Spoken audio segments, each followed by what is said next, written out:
الله بحسن الخاتمة يلا بها يلا بها بحسن الخاتمة يا لطيف لم يزل ألطف بنا فيما نزل إنك لطيف لم تزل ألطف بنا والمسلمين يا لطيف لم يزل ألطف بنا فيما نزل لطيف لم تزل ألطف بنا والمسلمين يا لطيفا لم يزل ألطف بنا فيما نزل إنك لطيف لطف بنا والمسلمين يا لطيفا بخلقي يا عليما بخلقي يا خبيرا بخلقي ألطف بنا يا لطيف يا عليم يا خبير يا لطيفا بخلقي يا عليما بخلقي يا خبيرا بخلقي ألطف بنا يا لطيف يا عليم يا خبير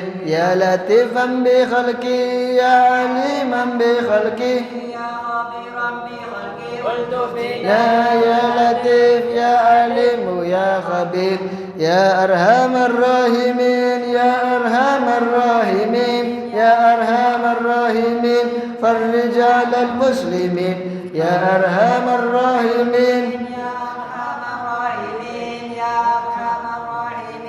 فرج على المسلمين يا أرحم الراحمين يا أرحم الراحمين يا أرحم الراحمين فرج على المسلمين يا أمان الخائفين آمنا مما نخاف يا أمان الخائفين سلمنا مما نخاف يا أمان الخائفين نجنا مما نخاف يا أمان الخائفين آمنا مما نخاف يا أمان الخائفين سلمنا مما نخاف يا أمان الخائفين نجنا مما نخاف يا أمان الخائفين آمنا مما نخاف يا أمان الخائفين سلمنا مما نخاف يا أمان الخائفين نجنا مما نخاف أستغفر الله للمؤمنين والمؤمنات أستغفر الله للمؤمنين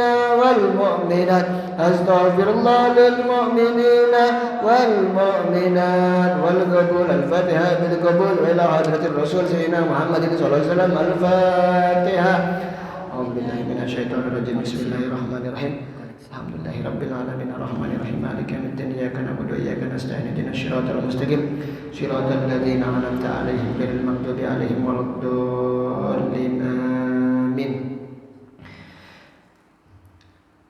بسم الله الرحمن الرحيم إن الله وملائكته يصلون على النبي يا أيها الذين آمنوا صلوا عليه وسلموا تسليما اللهم صل على سيدنا محمد صلاة تغفر بها الذنوب وتصلح بها القلوب وتمتلك بها الأسر وتلين بها السرور وعلى آله وصحبه ومن إليه منسوب اللهم صل على سيدنا محمد صلاة تغفر بها الذنوب وتصلح بها القلوب وتمتلك بها الأسر وتلين بها السرور وعلى آله وصحبه ومن إليه منسوب اللهم صل على سيدنا محمد صلاة تغفر بها الذنوب وتصلح بها القلوب وتمتلك بها الأسر وتلين بها السرور وعلى آله وصحبه ومن إليه منسوب اللهم صل على سيدنا محمد صلاة تغفر بها الذنوب وتصلح بها القلوب وتمتلك بها الأسر وتلين بها السرور وعلى آله وصحبه ومن إليه منسوب اللهم صل على سيدنا محمد صلاة تغفر بها الذنوب وتصلح بها القلوب وتمتلك بها الأسر وتلين بها السرور وعلى آله وصحبه ومن إليه منسوب اللهم صل على سيدنا محمد صلاة تغفر بها الذنوب وتصلح بها القلوب وتمتلك بها الأسر وتلين بها السرور وعلى آله وصحبه ومن إليه منسوب اللهم صل على سيدنا محمد صلاة تغفر بها الذنوب وتصلح بها القلوب وتمتلك بها الأسر وتلين بها السرور وعلى آله وصحبه ومن إليه منسوب اللهم صل وسلم على سيدنا محمد صاحب التاج والمعراج والبراك والعلم ودافع البلاء والوباء والمرض والألم جسمه الطاهر المطهر المؤدر المنور من اسمه مكتوب مرفوع موضوع على اللوح والقلم شمس الدهى بدر الدجى نور الهدى مصباح الظلام سيد الكونين وأشرف الثقلين أبو القاسم سيدنا محمد بن عبد الله بن عبد المطلب بن هاشم سيد العرب والعجم نبي الحرمين محبوب عند رب المشرقين والمغربين فيا أيها المشتاقون لنور جماله صلوا عليه وسلموا تسليما اللهم صل عليه وعلى آله بسم الله الرحمن الرحيم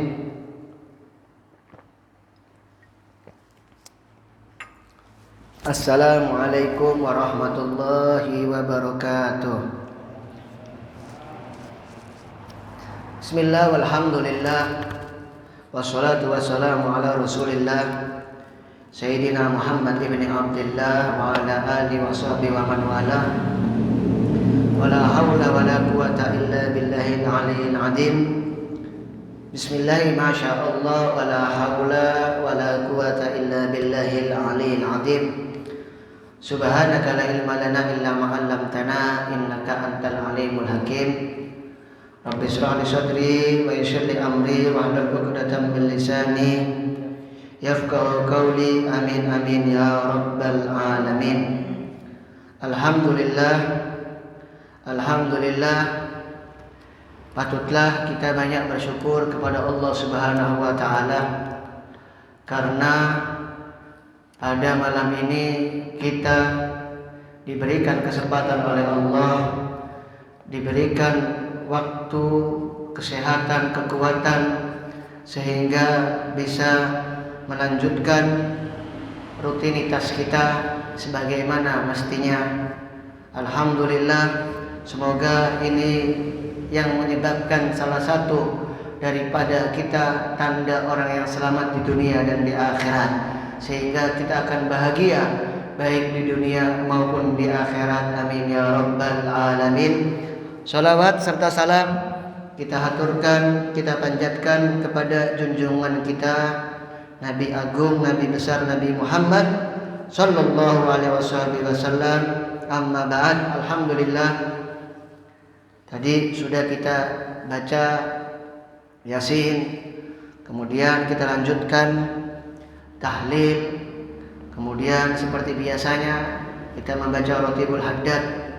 Khusus pada malam ini kita tambahkan Yasin dan tahlil karena sekaligus kita memperingati haul seorang pria yang memiliki kedudukan di sisi Allah, yaitu Al-Imam Al-Habib Abdullah bin Alwi Al-Haddad, yang sebagaimana setiap hari Jumat, malam Jumat kita membaca ratib beliau, membaca hizib beliau, dan juga kita membaca kitab beliau, dan insyaallah kita mendapatkan keberkahan daripada beliau. Amin ya rabbal alamin. Karena ini adalah salah satu bentuk kita cinta kepada beliau, sehingga kita mengadakan haul beliau karena yang kita harapkan, kita inginkan tidak hanya kita punya hubungan di dunia, tapi kita berharap punya hubungan nanti di akhirat, khususnya kepada kakeknya yaitu baginda Nabi Muhammad sallallahu alaihi wasallam.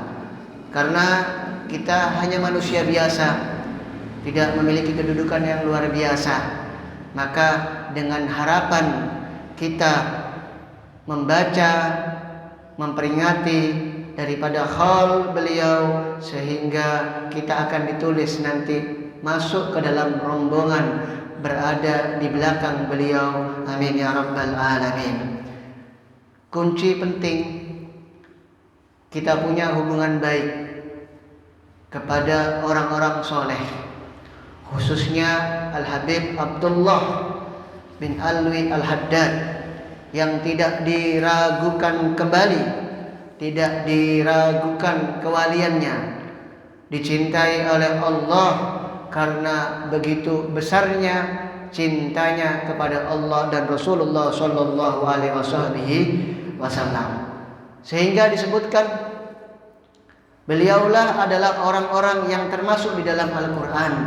Bagaimana Allah berfirman, ala inna awliya Allah la khaufun alaihim wa la hum yahzanun. Ketahuilah sesungguhnya para wali-walinya Allah, termasuk Al-Habib Abdullah Al-Haddad, tidak ada kebimbangan, keraguan terhadap mereka, dan mereka pula tidak akan pernah sedih, tidak pernah berduka cita, karena mereka adalah orang-orang yang selalu gembira hatinya karena cinta yang luar biasa kepada Allah dan Rasulullah Shallallahu Alaihi Wasallam. Mereka adalah orang-orang yang dicintai oleh Allah karena punya hubungan baik dengan Allah. Maka selayaknya orang yang punya hubungan baik kepada Allah, maka akan menjadi orang-orang yang dicintai oleh Allah.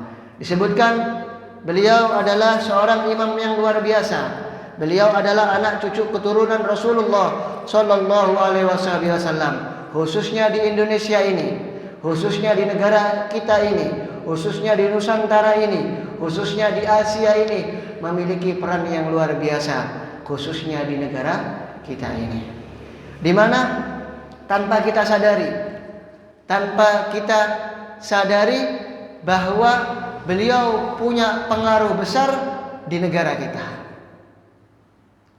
Tidak hanya para ulama, tidak hanya para santri, tapi bahkan orang awam pun secara tidak mau, secara sadar tidak sadar, mereka memiliki hubungan dengan Habib Abdul Haddad.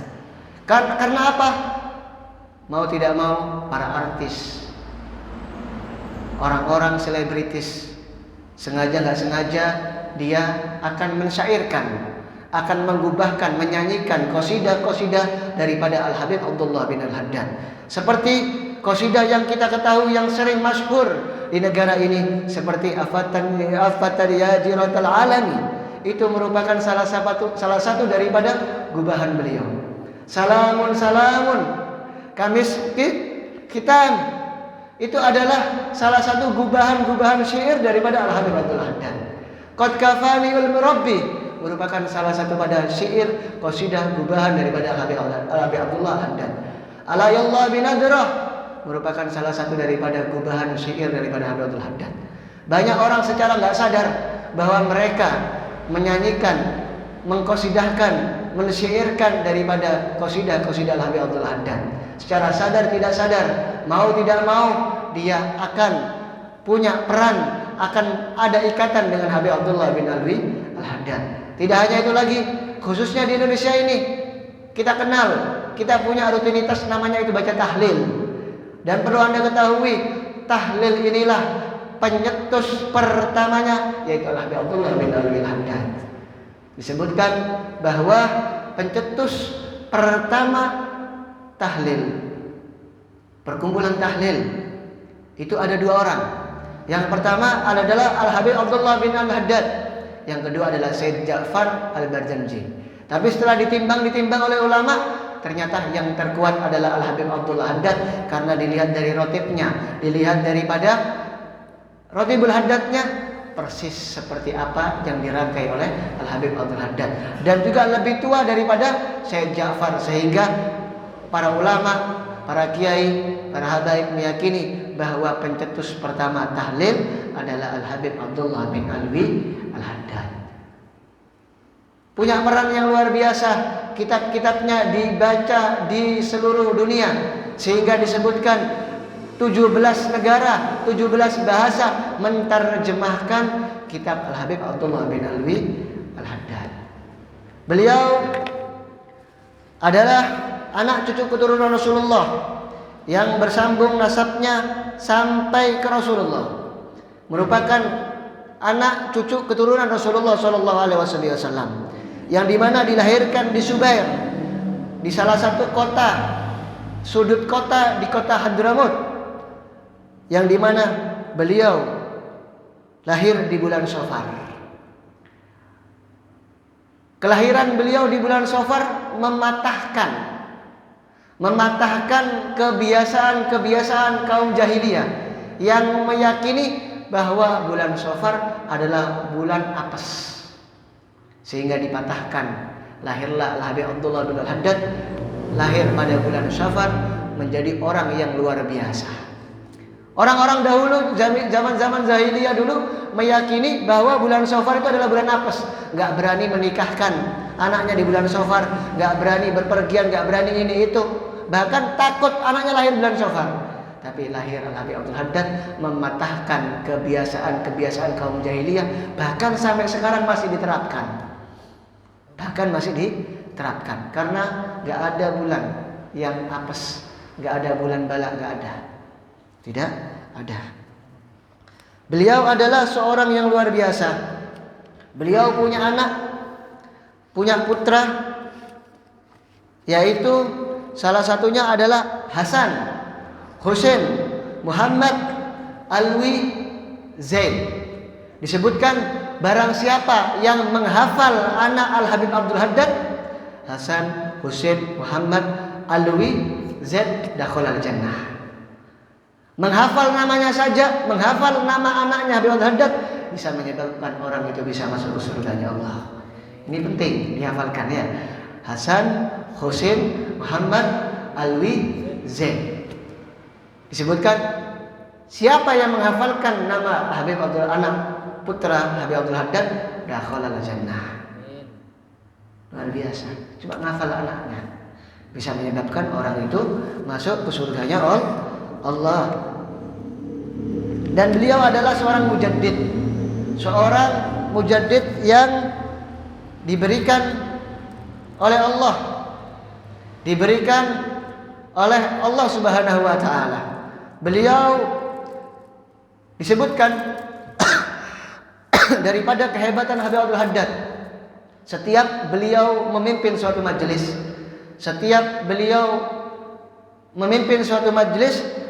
setiap yang hadir selalu tenang, selalu, bahkan disebutkan hampir setiap majelis beliau tidak ada orang yang sibuk dengan gerak-gerik sana sini, tidak sibuk dengan HP-nya. Kalau sekarang ya, kalau zaman dulu ada HP. Kalau dulu itu orang yang datang ke majelisnya Habib Abdul Haddad semuanya tenang, khusyuk, mengikuti majelis itu dengan khusyuk. Karena memang sirnya wali, sehingga membuat orang itu tenang, diam, bahkan hampir gak bergerak. Kalau sekarang apalagi saya ya, majelisnya saya main HP, bahkan mungkin ada yang kasinoan ya, sedekah, ngeslot ya. Karena saya bukan wali. Jadi akhirnya tidak bisa memberikan rasa tenang itu majelis. Tapi Habib Abdul Haddad disebutkan setiap majelis beliau selalu orang yang hadir dia tenang. Kenapa bisa seperti ini? Karena beliau punya hubungan kuat dengan Allah, dengan Rasulullah. Jadi setiap orang yang hadir selalu ingat Allah dan Rasulullah SAW. Beliau adalah salah satu kebanggaan anak cucu Rasulullah. Sehingga khususnya para habaib menjadikan beliau adalah pedoman, menjadikan beliau pegangan, menjadikan beliau sebagai panutan untuk menjalani hidup ini. Kitab-kitabnya dipegang. Disebutkan bahwa seandainya nggak ada Al-Quran, maka cukup kitab Ihya Ulumuddin sebagai pegangan untuk umat manusia ini. Seandainya nggak ada kitab Ihya, maka kitab Habib Abdul Haddad bisa menjadi pedoman untuk kehidupan di dunia ini. Jadi kitab-kitabnya beliau bisa jadikan pedoman untuk kita, bisa jadikan untuk menjalani kehidupan kita selama di dunia, sehingga mengakibatkan kita bahagia di akhirat. Karena beliau orang yang luar biasa. Beliau, mohon maaf, punya kekurangan dari segi penglihatan, tapi tidak sedikit mengurangi ainul basyirah, daripada penglihatan hatinya. Mohon maaf, matanya nggak bisa ngelihat mulai kecil. Disebutkan di riwayat, satu karena penyakit cacar, yang kedua memang penyakit cacar, kemudian dikasih minyak sama pamannya yang majeduk, sehingga membuat parah penyakit cacarnya, sehingga mengakibatkan mata penglihatannya buta. Beb, mohon maaf Beb, mata penglihatannya nggak bisa melihat. Tapi kenapa kitab-kitabnya itu ada? Kitab-kitabnya itu bagus dan bisa dijadikan pedoman. Disebutkan. Jadi Habib Abdul Haddad ini punya maktabah, punya perpustakaan ruang khusus yang dimana dia gunakan untuk menulis kitabnya. Ada perpustakaan khusus. Beliau punya santri, gak sengaja lewat di depan maktabahnya, di perpustakaannya. Kebetulan maktabahnya itu pintunya tidak terkunci dengan rapat, terbuka sedikit. Akhirnya santri ini penasaran. Lagi ngapain sih Habib Abdul Haddad? Gak niat nginceng, gak niat melihat Habib Abdul Haddad, gak niat untuk nginceng. Akhirnya dilihat dari balik pintu, dari pintu tersebut dilihat ternyata Habib Abdul Haddad sedang duduk selayaknya orang sedang berzikir. Kemudian kertas-kertas kitab-kitab yang beliau tulis berterbangan, dan penanya subhanallah menulis dengan sendirinya. Jadi Habib Abdul Haddad itu menulis kitab itu kertasnya terbang semua, penanya gerak-gerak sendiri. Penanya gerak-gerak sendiri. Dia duduk tenang mengucapkan apa yang ditulis, yang dia ucapkan, kemudian penanya bergerak sendiri. Itu salah satu daripada karomah Habib Abdul Haddad. Dan yang menjadi luar biasa, kitab beliau ditulisnya tidak pernah ada kata revisi. Tidak pernah ada kata revisi. Beliau menulis gak mau direvisi. Beliau menulis gak perlu direvisi karena sudah bagus. Mohon maaf, kita yang punya mata secara zahir menulis kitab berbulan-bulan bahkan gak bisa. Apalagi dengan tulisan yang dengan isi yang sangat bagus, isi yang sangat manfaat. Yang punya mata saja belum tentu bisa. Seandainya bisa, perlu koreksi, perlu revisi. Tapi Habib Abdul Haddad, subhanallah, beliau setiap menulis kitab tidak pernah direvisi karena sudah yakfi, cukup. Bagaimana kita yang matanya sudah melihat dengan jelas? Beliau, mohon maaf, mata penglihatannya dari kecil hilang, tapi tidak sedikit pun mematahkan semangatnya untuk berbuat baik. Sehingga disebutkan setiap beliau selesai pulang taklim, setelah pulang ngaji dari guru-gurunya pagi, datang ke masjid-masjid di daerah Kota Tarim. Dan tempat yang paling disukai Habib Abdul Haddad yaitu adalah Masjid Ba'alwi. Beliau selalu menyempatkan mampir ke masjid, kemudian sholat duha, sholat isyraq, sholat duha dengan sempurna, kemudian melanjutkan sholat sampai 100-200 sholat sunnah, 100-200 rakaat sholat sunnah. Sholat mutlaknya 100-200. Sholat sunnah mutlaknya saja sudah 100-200. Apalagi gak mungkin sholat yang lainnya seperti rawatib, Seperti tahajud gak mungkin ditinggal, mutlaknya saja 200. 100 sampai 200 beliau lakukan mulai dari kecil sampai besar. Dan disebutkan beliau mengamalkan semua daripada sunnah Nabi Muhammad SAW. Tidak ada sunnah yang beliau tinggalkan kecuali cuma satu. Beliau mengatakan ada satu sunnah yang aku tidak sempat untuk mengerjakan, yaitu memanjangkan rambut. Karena disebutkan ada salah satu riwayat bahwa rambut Nabi Muhammad itu di bawah telinga dan di atas pundak.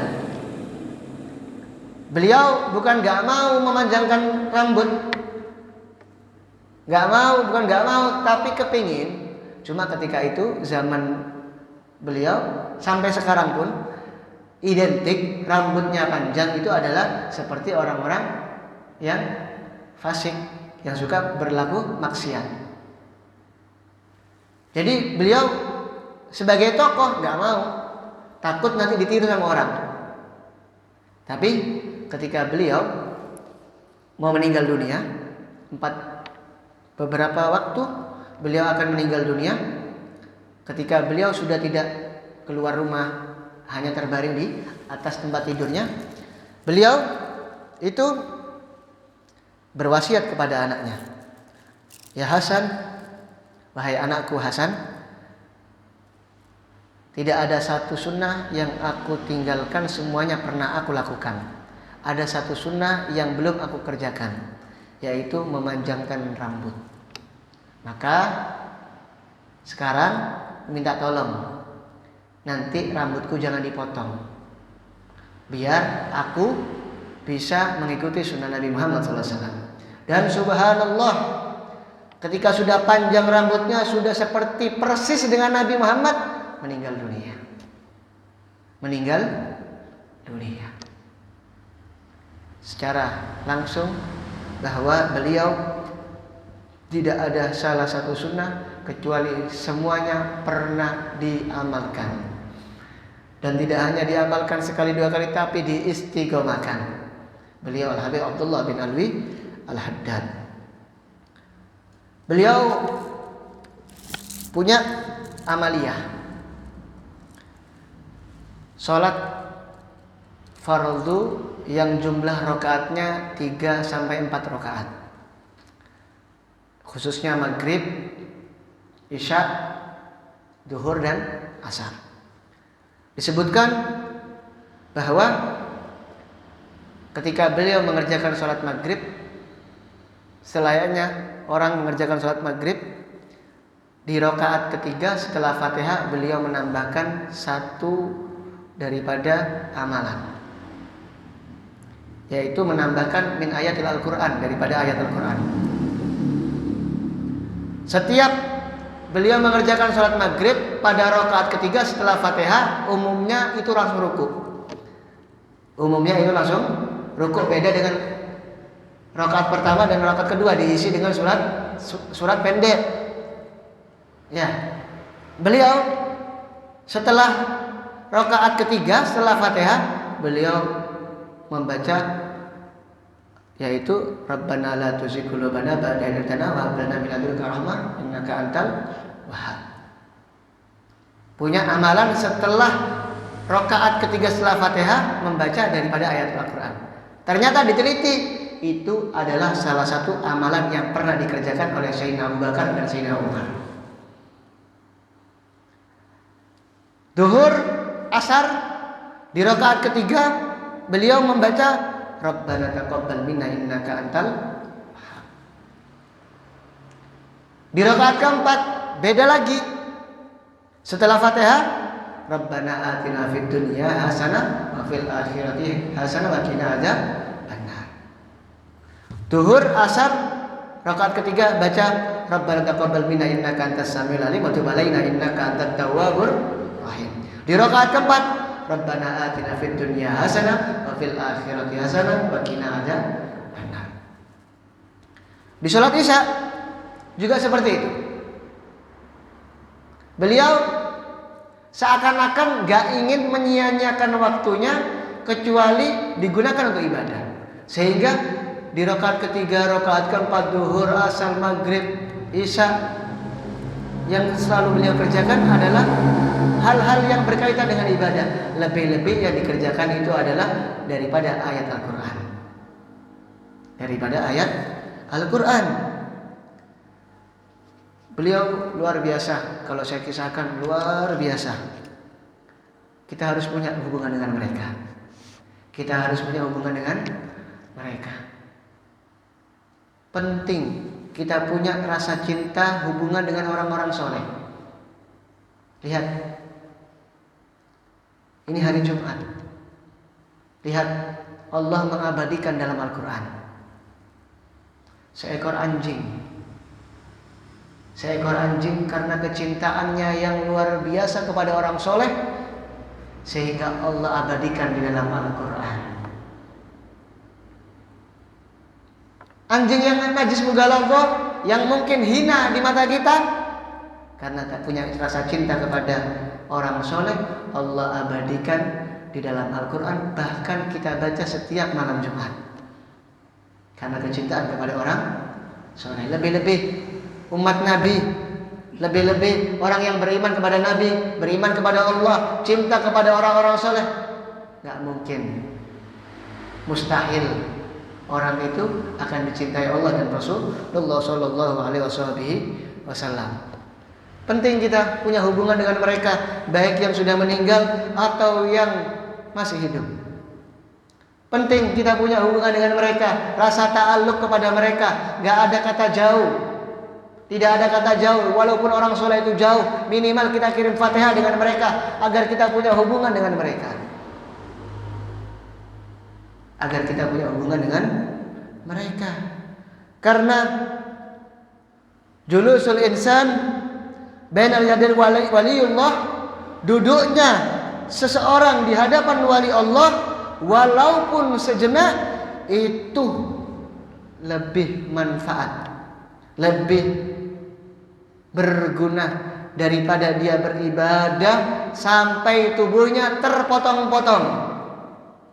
Kalian duduk dengan orang waliullah, baik yang hidup maupun yang sudah meninggal dunia, sekedar memecah telur atau memerah sapi, itu lebih baik Anda duduk dengan orang soleh dibandingkan dengan ibadah sampai tubuh terpotong-potong. Kita bayangkan ibadah sampai tubuh terpotong-potong, seberapa banyak dia ibadah. Seberapa banyak dia ibadah.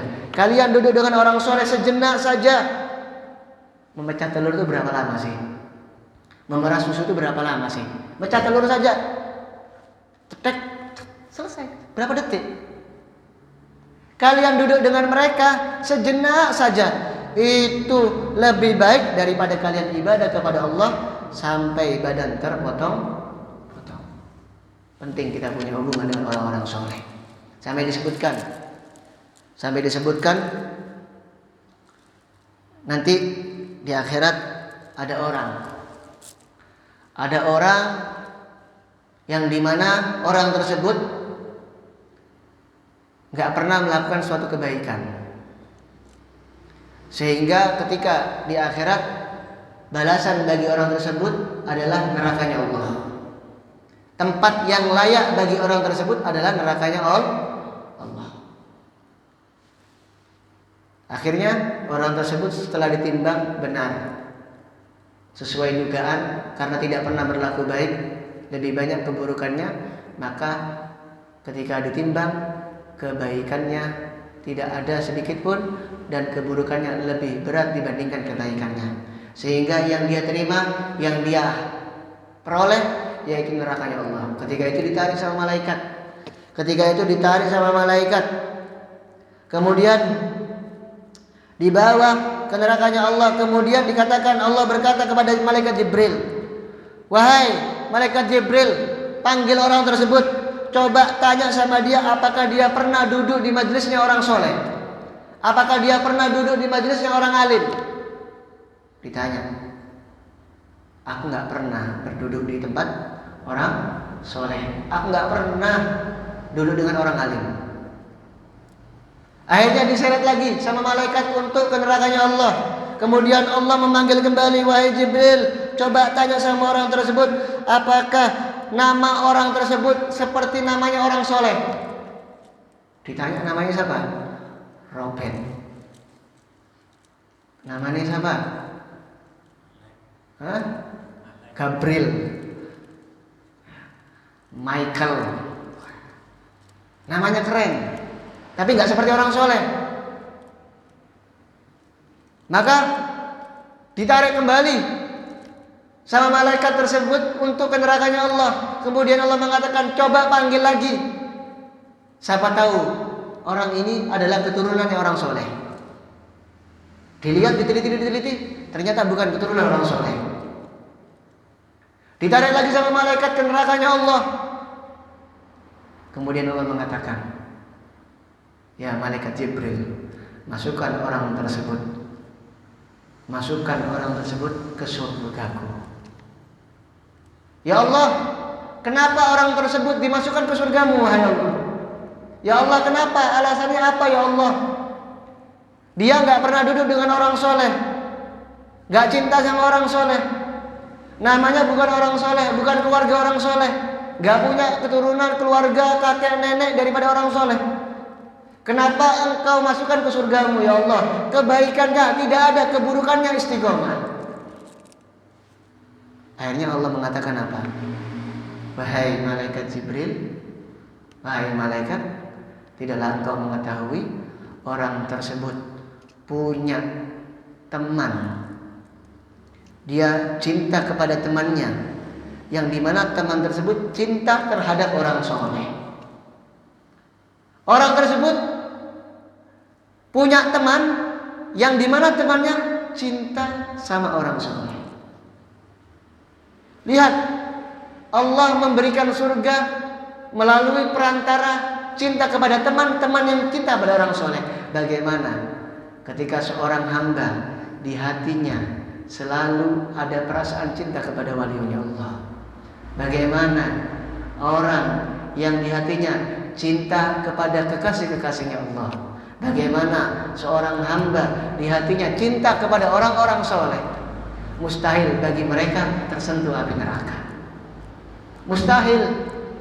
Lebih-lebih di hatinya ada nama Rasulullah SAW.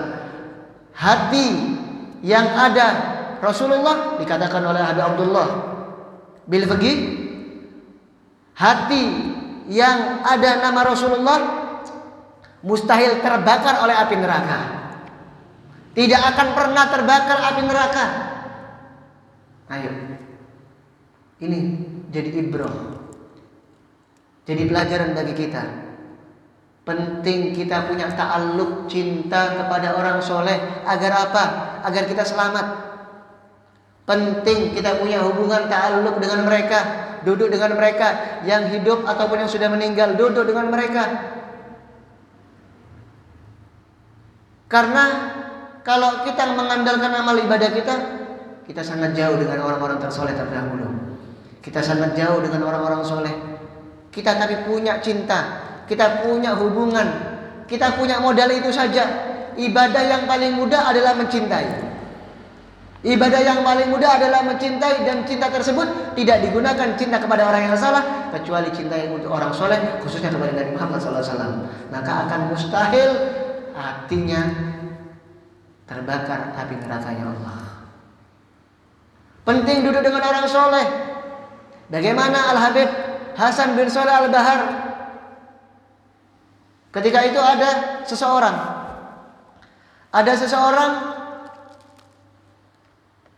setelah pulang dari pasar membeli daging, jalan di suatu jalan melihat ada perkumpulan ramai. Ditanya, ini ada acara apa?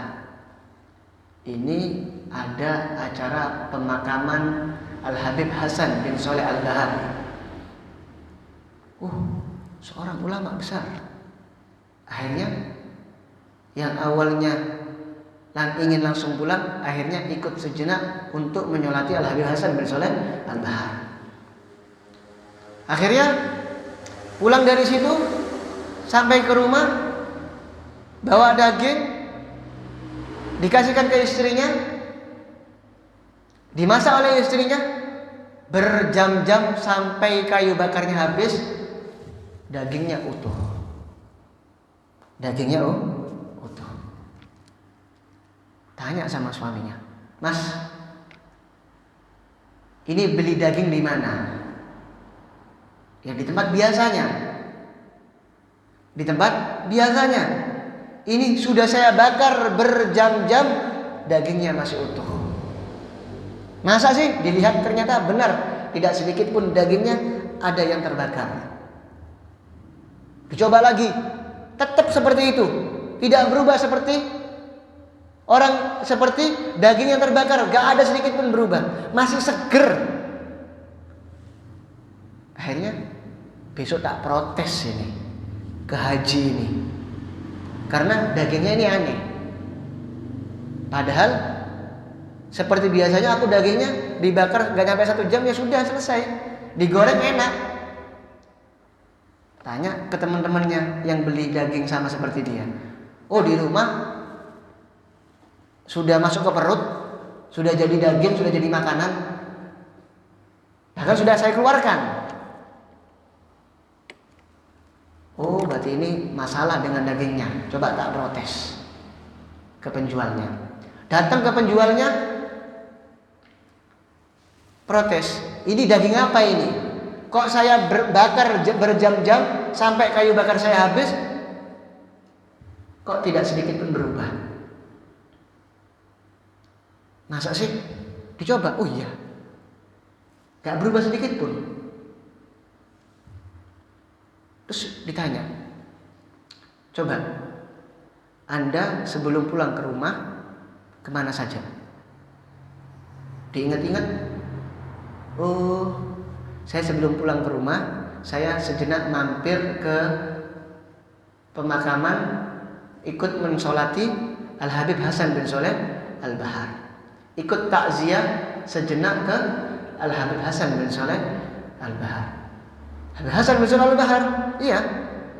Oh, ini yang menyebabkan dagingmu beda dengan daging yang lainnya, karena pernah dikatakan, barang siapa, kata Habib Hasan bin Sholeh Al-Bahar, barang siapa yang hadir di pemakamanku, ikut sholat, ikut takziah di pemakamanku, di meninggalku, maka dia tidak akan pernah tersentuh api. Tidak akan pernah tersentuh api. Inilah yang mengakibatkan dagingmu beda dengan daging yang lainnya, karena daging tersebut ikut serta takziah kepada Al-Habib Hasan bin Sholeh Al-Bahar. Al-Habib Hasan bin Sholeh Al-Bahar adalah orang yang soleh. Bayangkan, di dunia gak bisa dibakar daging yang gak punya makhluk hidup, apalagi lebih-lebih orang. Apalagi lebih-lebih orang yang di hatinya penuh dengan cinta kepada orang-orang soleh. Ada juga santri Al-Habib Hasan bin Sholeh Al-Bahar, Syekh Salim. Syekh Salim ini ketika itu punya tetangganya ini adalah rentenir, seorang rentenir yang suka membunga-bungakan, meriba-ribakan uang. Jadi pinjam 100.000, mengembalikan lebih daripada 100.000. Kalau telat ada dendanya. Syekh Salim selaku sebagai ulama di sekitarnya, dakwahnya ke orang tersebut, nasihatin, ayo duduk di majelisku, ayo tinggalkan pekerjaanmu. Gak mau. Subhanallah, beberapa waktu kejadian tersebut, tiba-tiba orang yang rentenir tersebut duduk di majelisnya, duduk paling belakang. Ketika itu Syekh Salim memperhatikan, oh hadir orang ini, alhamdulillah hadir, sudah terbuka hidayah, sudah terbuka hatinya. Selesai pengajian, orang tersebut datang ke Syekh Salim tersebut, ya Syekh, saya mau bertobat kepada Allah. Saya mau bertobat kepada Allah. Saya sungguh-sungguh mau tobat. Gulen kan? tobat. Akhirnya orang tersebut dikasih tahu sama Syekh Salim, ini caranya tobat. Ayo, berapa uang dolim yang kau ambil daripada orang-orang? Dicatat, ditulis, semuanya dikembalikan. Minta maaf ini dan itu, semuanya diminta maaf.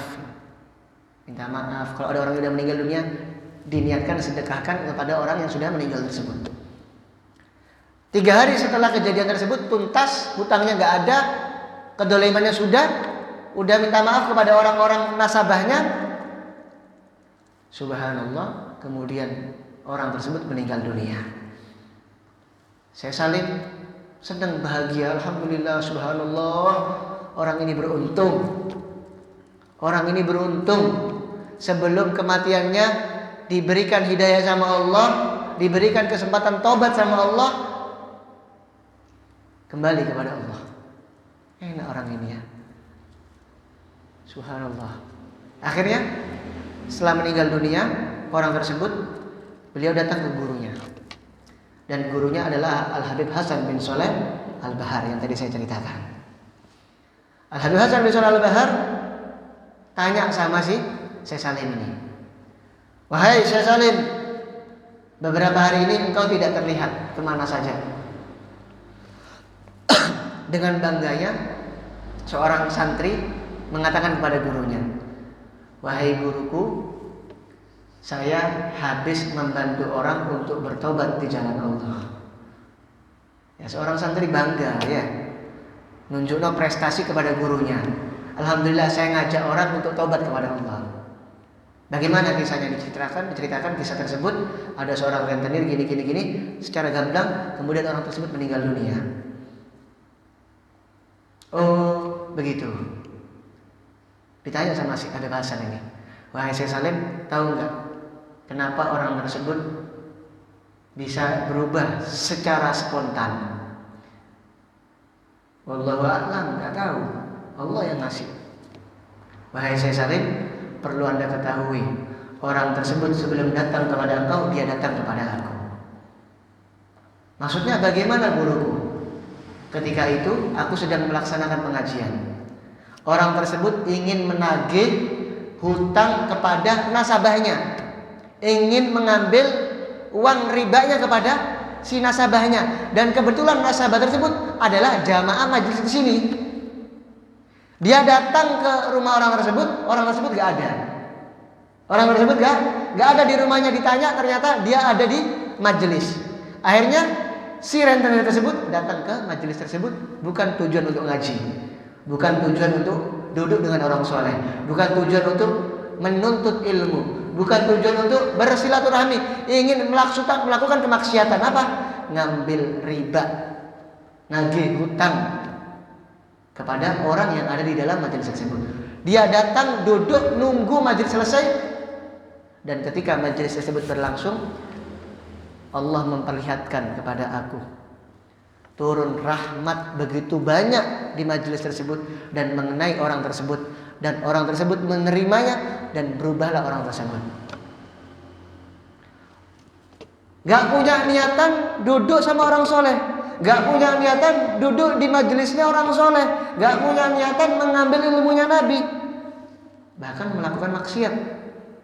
Tapi karena kumpul dengan orang soleh, duduk dengan orang soleh, akhirnya apa? Rahmat turun, hidayah turun, sehingga memenuhi orang tersebut. Maka berubah orang tersebut dengan sebab dia pernah duduk dengan orang soleh. Spontan ketika itu langsung berubah, datang ke Syekh Salim, minta taubat sama Syekh Salim. Jadilah orang tersebut. Ini manfaat duduk dengan orang soleh. Penting kita duduk dengan orang soleh, punya hubungan dengan orang soleh.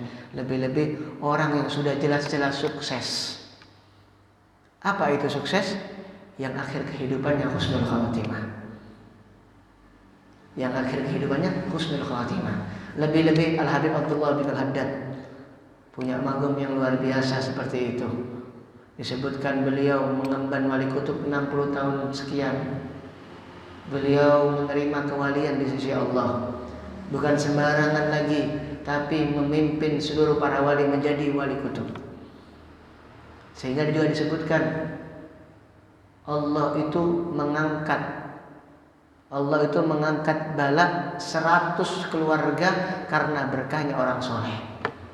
Jadi kalau Anda punya tetangga orang soleh, dengan sebab orang soleh ada di tempat Anda, maka akan terangkat 100 keluarga barokahnya orang soleh. Bayangkan, barokahnya orang soleh bisa menghapuskan bala dari Allah sebanyak 100 lebih-lebih. Di hati orang mukmin punya cinta sama orang soleh, lebih-lebih punya cinta kepada pemimpin orang soleh, kepada Nabi Muhammad Sallallahu Alaihi Wasallam. Alhamdulillah, ya. Man arafna ma sayafna wa in sayabu. Al-Habib Abdullah Haddad mengatakan, man arafna ma sayafna wa in sayabu. Orang yang kenal dengan kami, maka dia tidak akan pernah kami lupakan, sekalipun dia lupa dengan kami. Maka kita berharap kita duduk di majelisnya beliau, kita membaca wiridnya beliau, kita membaca kitabnya beliau, kita mengikuti amaliyahnya beliau, yang dimana amaliyah beliau seperti Rasulullah SAW. Kita berharap kita dikenal oleh beliau, sekalipun kita nanti pada akhir kehidupan kita lupa kepada mereka, tapi kita tidak akan pernah dilupakan oleh mereka, sehingga kita menjadi orang yang selamat dunia dan akhirat. Amin ya rabbal alamin. Rabbi fanfa'na bi barakatihim, aminal husna bi hurmatihim, wa aminna fi tariqatihim, wa mu'afatin minal fitani. Rabbana atina fid dunya hasanah wa fil akhirati hasanah wa qina adzabannar. Wa sallallahu ala sayyidina Muhammad walhamdulillahi rabbil alamin. Jika orang itu memiliki hubungan kuat cinta kepada orang soleh, walaupun dia jauh, walaupun dia sudah meninggal dunia, walaupun kita gak pernah bertatap muka, maka apa yang telah Allah turunkan kepada orang tersebut akan Allah turunkan kepada orang yang punya hubungan dengan orang tersebut. Maka mustahil Allah menurunkan rahmat kepada beliau, maka mustahil kalau kita punya ikatan dengan mereka, pasti Allah akan menurunkan rahmat tersebut kepada kita, insyaallah. Amin ya rabbal alamin. Ayo kita berpikir, ini sudah cukup ibrah pelajaran bagi kita, cukup sebagai untuk kita menjalani hidup ini. Jangan pernah jauh dengan orang soleh, walaupun orang soleh tersebut sudah meninggal dunia. Tetap punya hubungan dengan orang soleh agar kita menjadi orang yang selamat di dunia dan akhirat. Amin ya rabbal alamin. Hadza minni, assalamualaikum warahmatullahi wabarakatuh. Subhanakallahumma wa bihamdika asyhadu an la ilaha illa anta. Subhanakallahumma wa bihamdika asyhadu an la ilaha illa anta. Subhanakallahumma wa bihamdika asyhadu an la ilaha illa anta. Allahumma shalli ala sayyidina Muhammad